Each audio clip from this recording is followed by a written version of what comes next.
बैठक होती. सर, आगामी निवडणुकीच्या पार्श्वभूमीवर काही अहवाल मागवण्याचा प्रयत्न असेल का? कारण निवडणुका काही दिवसातच यायला आहेत. तयारी कशा पद्धतीने यायला आहेत? हा कुठचं मराठी? येणार आहेत. अरे एका प्रश्नाचं उत्तर देऊ दे रे.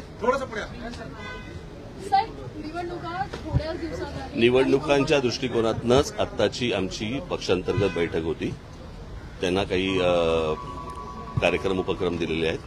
त्याप्रमाणे मी आल्यानंतर मला ते भेटतील आणि बोलतील माझ्याशी. साहेब, ज्या पद्धतीनं राज्यात जातीय समीकरणाने तेढ वाढतोय त्याकडे कसं बघताय? कारण का राज्यकर्त्यांकडनं एका समाजाला आश्वासन दिलं तर दुसरा समाज नाराज होतो.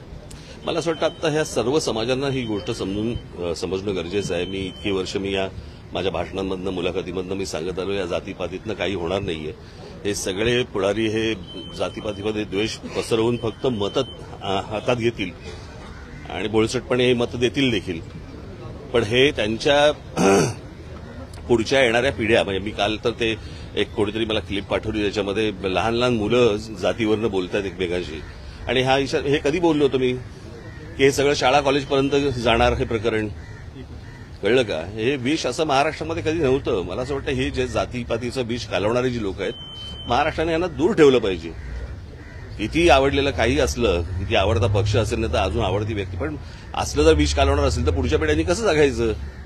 काय होणार महाराष्ट्राचं? आणि मी नेहमी सांगत आलो की जे उत्तर प्रदेश बिहारमध्ये ज्या प्रकारे सगळ्या गोष्टी सुरू आहेत तसं महाराष्ट्रात उद्या सुरू होईल. खून खराबही होतील याच्यावरनं. आपल्यावर पर्सनल अटॅक केले जात आहेत. आदित्य ठाकरे यांनी सुपारीबाज पक्ष सांगितलेला. बिनशॉट वाला उद्धव ठाकरेने कहा आपको. तुम्ही या सगळ्या पार्श्वभूमीवरती जातीपातीचंच विचारायचं होतं. पण दुसरा प्रश्न असा आहे की आपण जी बैठक घेतो विधानसभेसाठी आपण काय तयारी करत आहात? किती जागा लढण्याची शक्यता? आत्ता सांगू, सगळं आत्ता सांगून टाकू.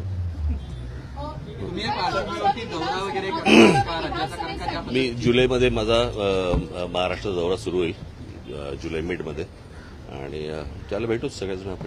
आगामी विधानसभेसाठी महाराष्ट्राच्या दृष्टिकोनातून महाराष्ट्राच्या विकासाचे अनेक मुद्दे जे आहेत जे आताही हायलाईट केले जात नाही, या मुद्द्यांना धरून आगामी निवडणुकीमध्ये उतरण्याचं प्लॅन असेल का? मला असं वाटतं मी आता युक्रेन आणि रशिया वॉर याचा मला असं वाटतं मी महाराष्ट्राच्या विधानसभेमध्ये प्रचार करीन.